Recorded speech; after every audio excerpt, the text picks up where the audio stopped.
In the autumn of 1887, in the Wyoming Territory, in a town called Larkspur Crossing, people watched a widow do something that made no sense. She was buying flour by the barrel. She was buying salt by the sack. She was digging a hole in the frozen ground big enough to bury a wagon, and she was doing it alone, with a shovel, a lantern, and a one-eyed dog named Rook. Her name was Martha Voss, and until that October, the only thing anyone in Larkspur Crossing had ever asked of her was a plate of beans and a biscuit. Now she was asking the whole town to trust her with their winter. Nobody did. Not yet. Before the snow came, Martha Voss would bury 3 years of grief in that cellar, along with 400 pounds of flour, 200 pounds of salt pork, and a secret she'd carried since she was 12 years old, standing beside a dying woman in a Minnesota kitchen. Before the snow came, the town would call her foolish, and worse. But that December, when the temperature fell to 41 degrees below zero and stayed there for 6 days, when cabins that had stood for 20 years went cold and quiet, one building in Larkspur Crossing held steady at 61 degrees above. It had a kitchen in it. It had a cook in it. And every soul who mocked her that autumn would come, one by one, walking through snow that swallowed a man to his waist, to knock on her door and ask to be let in. This is the story of how a cook became the only warm place in a dead white winter, and why, 20 years later, they still called what she built by her name. If you want to know whether the town froze or whether she saved it, stay to the end. And if this kind of story is the kind that warms you, subscribe now, because you don't want to miss what winter did to the people who laughed at her. The mockery started small, the way it always does. It started with a woman named Ione Pruitt, who ran the mercantile with her husband and had opinions about everything that crossed her counter.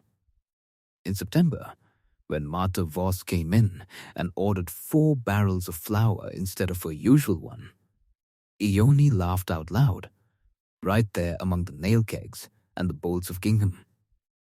"Baking for an army, Martha?" she said. Martha didn't answer. She paid in coin, counted twice, and had the barrels loaded onto a borrowed dray. By the second week of October, when Martha hired 2 of the Kessler boys to help her dig behind the boarding house kitchen, the whole town had a name for what she was doing. They called it Martha's Folly. Some called it the Flour Fort, on account of the sacks stacked higher than a man's head against the kitchen's north wall. The name that stuck hardest came from Otto Kessler himself, the boy's father and the town's blacksmith, who leaned on his fence one cold morning and watched her haul stone for a hearth twice the size of any oven in the county. "Look at the widow's larder," he said, loud enough for 3 men to hear and repeat. "Fixing to feed Larkspur Crossing till Judgment Day." The name outlived the joke. Within a week, it wasn't a joke anymore. It was just what people called it, the widow's larder. Said with a little smirk. Said the way you talk about a woman who's lost her husband and maybe some portion of her sense along with him. Martha heard the name plenty of times. She never argued it. She never explained herself, not to Ione Pruitt, not to Otto Kessler, not to the preacher who stopped by twice to ask, gently, whether grief had gotten the better of her judgment. She kept digging. She kept buying. She kept stacking flour sacks like they were gold bars. And she let the whole town believe whatever it needed to believe about a widow with too much time and too much fear. Silence, for Martha Voss, was not surrender. It was armor. She had learned a long time ago that the people quickest to mock a thing they didn't understand were rarely the people worth explaining it to. the ones worth saving, would find out soon enough. What none of them knew, what Martha had never told a living soul in Larkspur Crossing, was that she had seen a winter like the one coming before.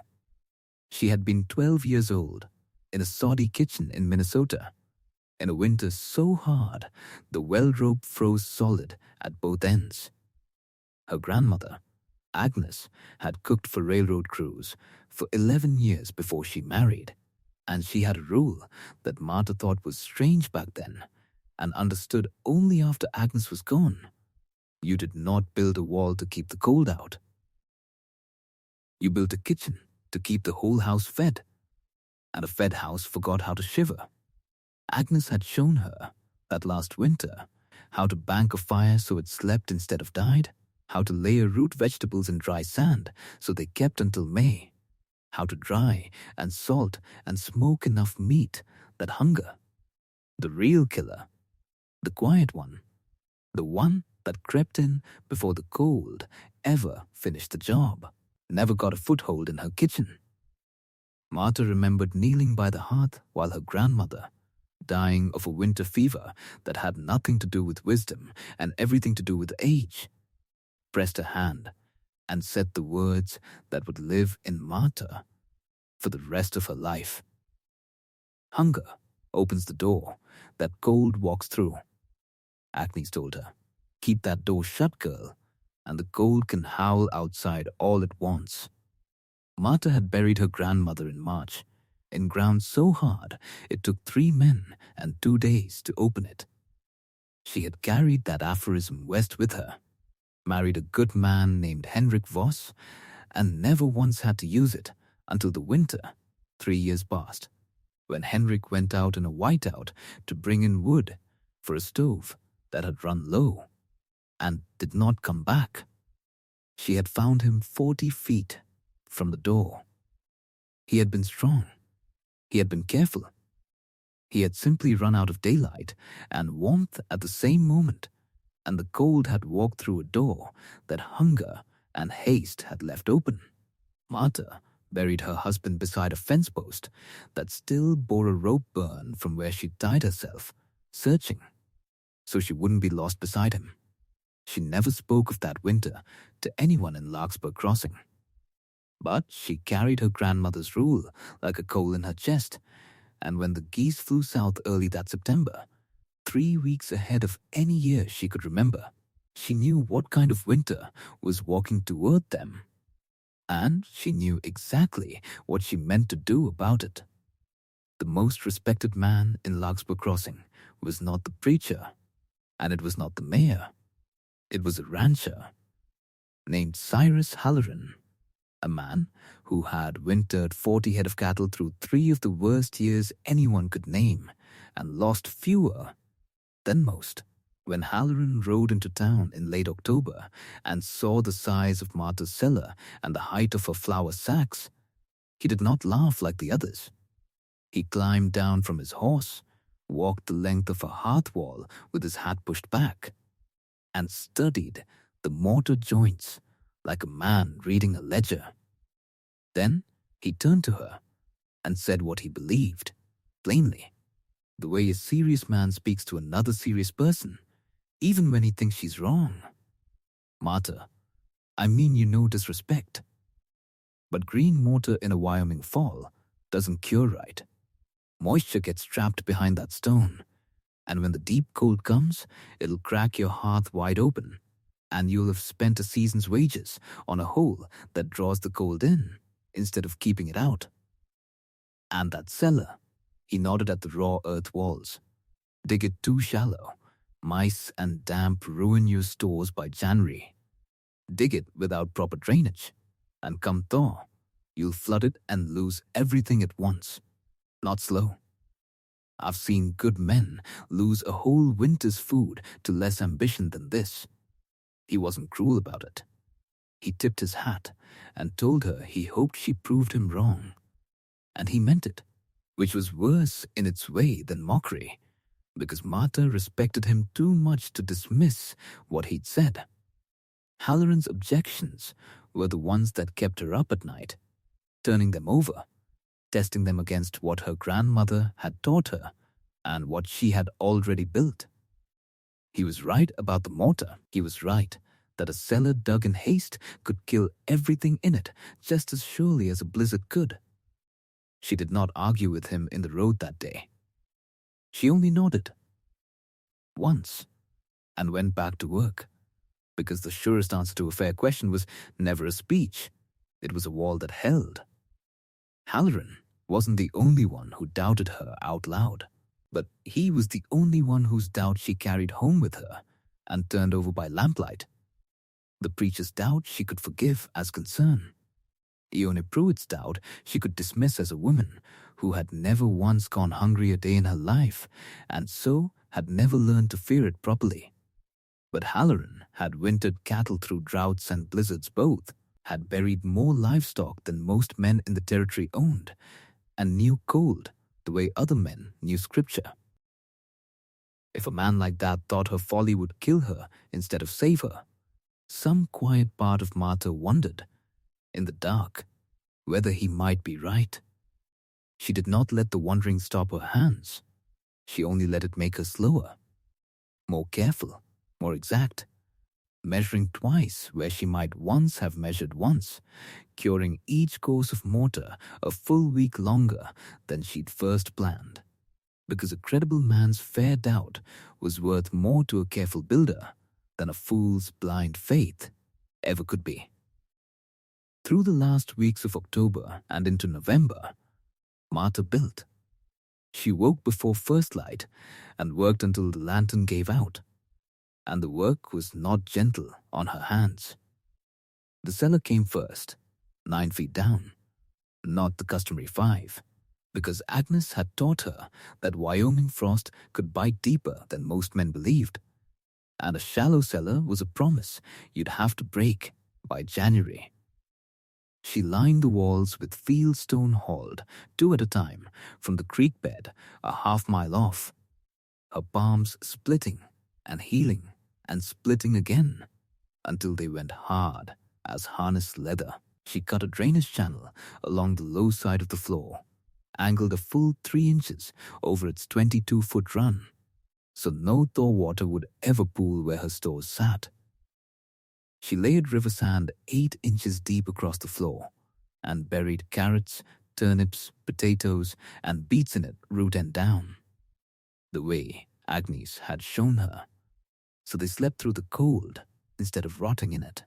Then came the hearth of the whole design and the part that had drawn every eye in town.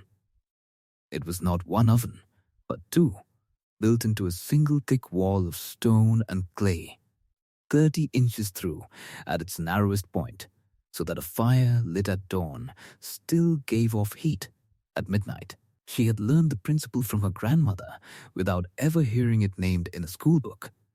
It was not the flame that kept a house warm through a hard night.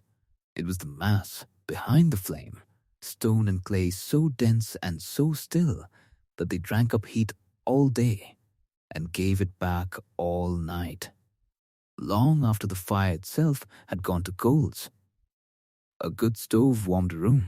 A good hearth warmed a house until morning. She cured her mortar slower than Halloran would have believed possible, mixing it thin, layering it in courses no thicker than 2 fingers, letting each course dry a full week before she set the next, because rushed stone remembered its rushing, and cracked in the cold to prove it. She smoked 40 pounds of pork over hickory coals in a shed she built for that single purpose. She dried 3 bushels of apples on racks strung across her kitchen rafters until the whole boarding house smelled like autumn itself had moved indoors. She built the flue itself in 3 separate courses, each one wider than the last as it climbed, because her grandmother had taught her that a chimney narrowed at the top the way a frightened man narrowed his own throat. And a narrow throat, in either case, choked exactly when it was needed most. She set a damper of hammered tin at the base, another halfway up, so she could bank the fire down to a slow ember at midnight and wake it again at dawn without ever losing the coals entirely underneath. She lined the inside of the cellar door with 3 layers of wool batting salvaged from a worn quilt, because a door was only as good as the seal around it, and a seal was only as good as the hands that fitted it. 22 feet from the kitchen's east wall, she staked and cleared a firebreak in the dry grass, so no stray spark off the chimney could ever turn her stores to ash before winter had a chance to test them properly. Pull the damper. Adjust the drawer. Check the seal. She said the words to herself like a hymn every evening before she banged the coals, until the rhythm of it lived in her hands as surely as it lived in her memory. By the 3rd week of November, her ledger, she kept a ledger, in a plain black book the way her grandmother always had, showed 400 pounds of flour, 200 pounds of salt pork, 60 pounds of dried apple, and root stores enough, by her own careful arithmetic, to feed 30 people for 4 months, if it came to that. She hoped it would not come to that. She built as though she already knew it would. The first failure came on a Tuesday in the 2nd week of November, and it nearly broke her resolve entirely. She lit the larger of the 2 ovens for the first full firing, packed it as she'd planned, banked the coals the way her grandmother had shown her, and within an hour, smoke began pouring back into the kitchen instead of drawing up the flue. Her eyes streamed. Rook barked and backed toward the door. She threw the damper wide, then shut it, then threw it wide again, and still the smoke rolled black and low across her ceiling, staining the new whitewash grey before she managed to smother the fire and drag the door open to clear the air. She sat on the kitchen floor afterward, coughing, furious with herself, certain for one long half-hour that Halloran had been right, and she had built herself a beautiful, expensive mistake. But she did not walk away from it. She let the hearth sit cold for 2 full days, and studied it the way her grandmother had taught her to study any fire that misbehaved. Not with panic, but with questions. She ran her palm along the flue's inner throat and found it. A narrowing where the stone had been laid a half-inch too tight, choking the drawer exactly at the point where hot air needed room to rise and cold air needed room to fall back. It was a small mistake. It would have been a fatal one. In January, in the dark, with 30 people depending on that chimney to breathe. She broke out 4 courses of stone with a cold chisel and her own aching hands, widened the throat, and relayed it wider still than her original plan, testing the drawer with a candle flame before she ever risked another fire. When she lit it again, the smoke rose clean and straight, and did not waver even when she opened the kitchen door to the wind. The hearth had told her what it needed. She had listened. A wall that could bend under a mistake and come back stronger than before was, she told herself, exactly the kind of wall that survived a winter. Not the wall that never cracked, but the one that got rebuilt before the crack ever mattered. By the 1st week of December, the signs had already begun. Quiet at first, the kind of quiet that only people who'd lived through a hard winter before knew how to read. Rook stopped sleeping by the kitchen door, where he'd slept every night since spring, and moved himself instead against the warm stone of the hearth wall, pressed flat to it, as if he could crawl inside the mass of it. Martha noticed and said nothing, but she banked her fires a little heavier that week.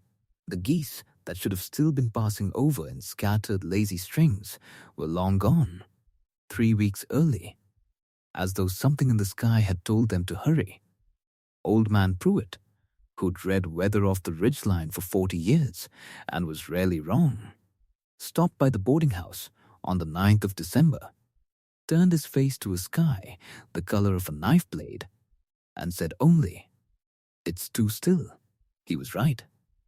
By the 10th, The wind that had worried at Larkspur Crossing all autumn simply stopped.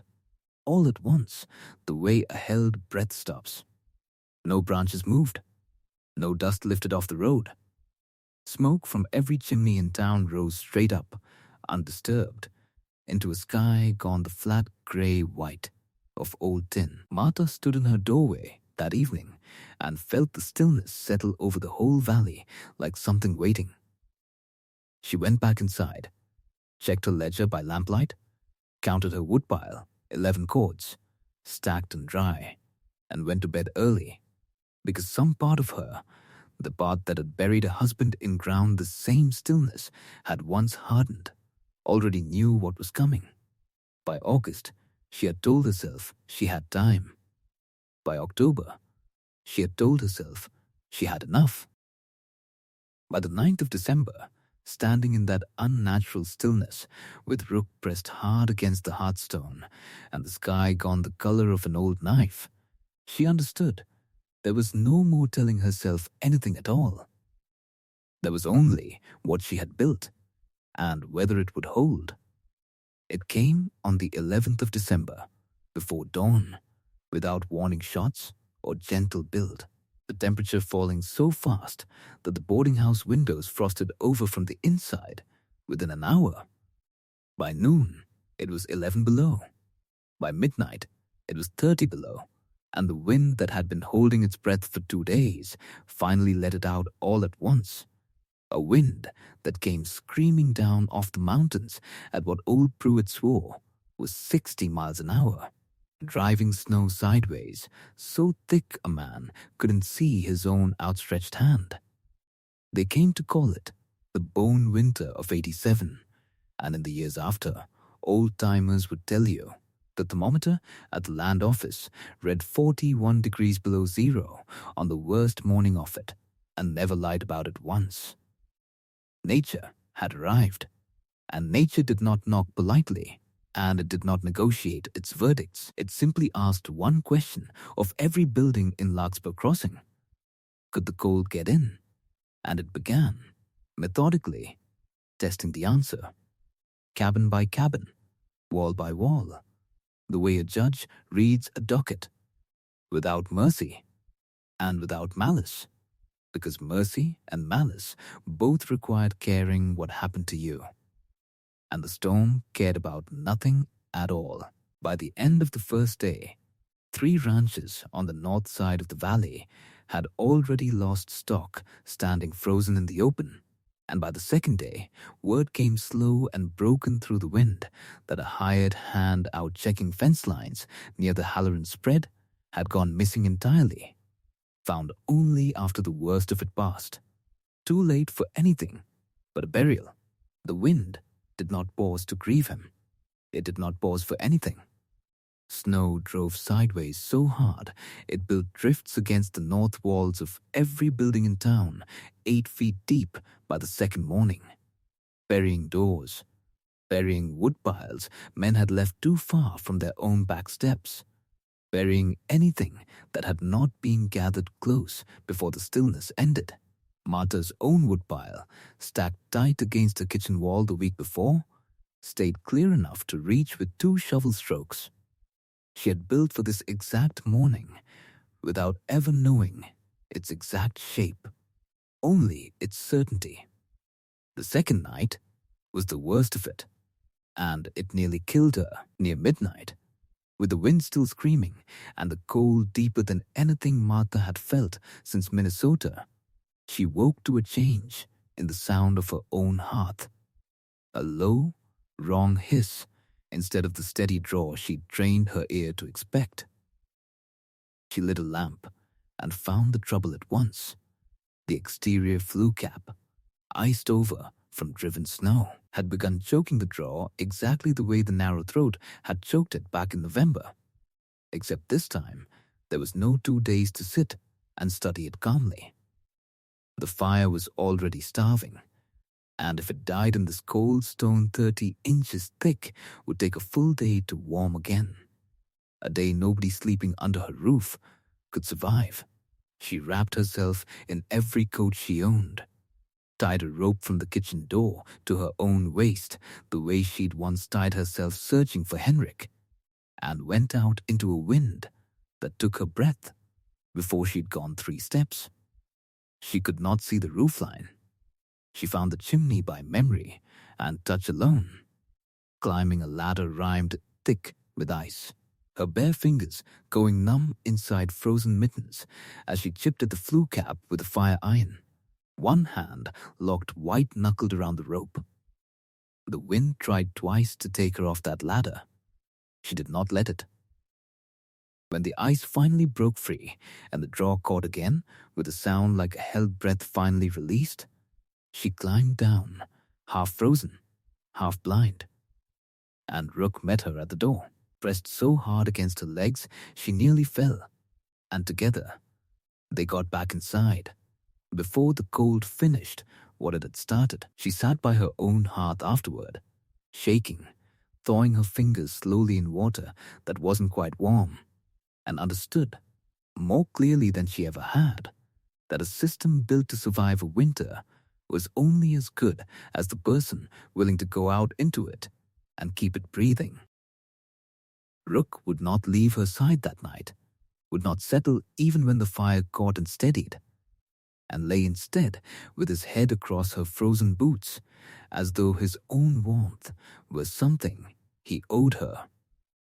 A full larder is a warm wall, her grandmother used to say, but a warm wall still needed a hand willing to defend it, and Marta understood, sitting there with her fingers coming back to painful life one at a time, that she had very nearly not been that hand. She thought of Henrik, 40 feet from his own door, in a whiteout no different from this one, and she made herself a promise before she slept that she would never again go out into that wind without the rope. No matter how urgent the hour, no matter how loud the hearth called for help, a dead woman kept no fires burning at all. By the 4th morning, the wind had dropped and the sky had cleared to a hard, merciless blue, the kind of cold that looked beautiful and killed just the same. Word began to travel, carried by the one man in town fool enough or desperate enough to walk the quarter-mile between houses, that the Halloran ranch house, built solid and built well by a man who knew cattle and knew cold, had lost its heat entirely on the 2nd night, its thermometer reading 41 degrees inside by dawn, ice forming on the inner walls. The family huddled under every blanket they owned around a stove that could not keep pace with the cold that deep. Marta's own thermometer hung just inside her kitchen door where anyone could read it for themselves, showed 61 degrees, steady, the same as it had shown every morning of the storm. She did not need to say a word about it. The numbers required no interpretation, no argument, no defense. When Cyrus Halloran himself came to see it with his own eyes 2 days later, half his face still raw from frostbite he'd taken hauling stock, he walked straight past the kitchen door, past the thermometer, and pressed his bare palm flat against the warm stone of her hearth wall for a long moment, saying nothing at all. Then he looked at her ledger, still open on the table. The flour, the salt pork, the dried apple, the root stores, every pound accounted for and barely touched, and he said the only thing a serious man says when the facts have already made his argument for him. "I was wrong," he said. Nothing more. Marta only nodded. She had never once wanted him humbled. She had only wanted to be right, in time to matter. The knock came on the 6th night, and it did not stop coming after that. First, it was the Kessler family, half frozen, their own stove having run dry of wood 2 days before the storm broke, the boys' hands blue with cold. Marta let them in without a word of blame, sat them by the hearth, and ladled soup from a pot that never seemed to run empty. because she had built her stores for exactly this. Then came Ione Pruitt, who had laughed at 4 barrels of flour in September and now stood in Martha's doorway with frost in her eyelashes and no laughter left in her at all. Only a whispered, "Martha, please." Martha stepped aside and let her in the same as the rest. By the 8th night, 19 people slept under her roof, wrapped in her spare quilts, fed from her cellar, warmed by a hearth that Cyrus Halloran himself had once told her would crack wide open. Otto Kessler himself, the man who had coined the name that followed her through October, sat by her fire on the 9th night, with one of his boys asleep against his shoulder, and said nothing at all for a long while, only stared into the coals the way a man stares at something he doesn't yet have words for. When he finally spoke, it wasn't an apology. Not in so many words. Martha had not expected one, and would not have known what to do with it if it came.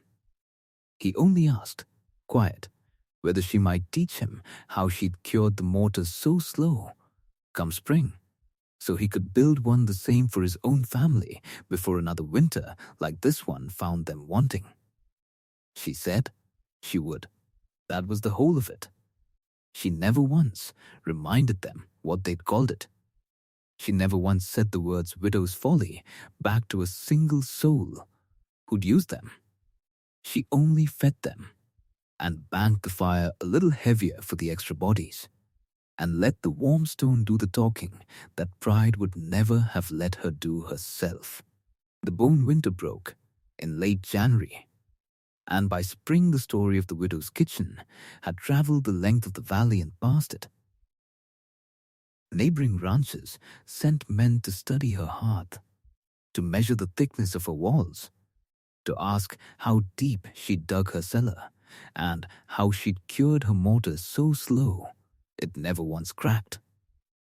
Within 3 years, half the new construction in that stretch of Wyoming territory used a hearth built to her exact design, 30 inches of stone and clay, a cellar 9 feet down with a 3-inch drainage fall, stores stocked for the whole household, and not just the family that owned it.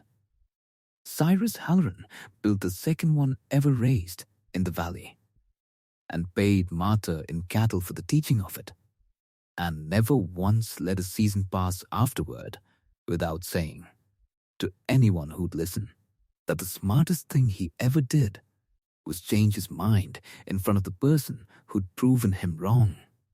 Ione Pruitt stocked her own mercantile cellar the following autumn, deeper than she'd ever thought to before, and sold flour by the barrel to families who no longer laughed at the idea of buying 4 at a time. Nobody called it the widow's larder anymore. They called it the Voss hearth, and the name outlived every joke that had ever been made about the woman who built the first one.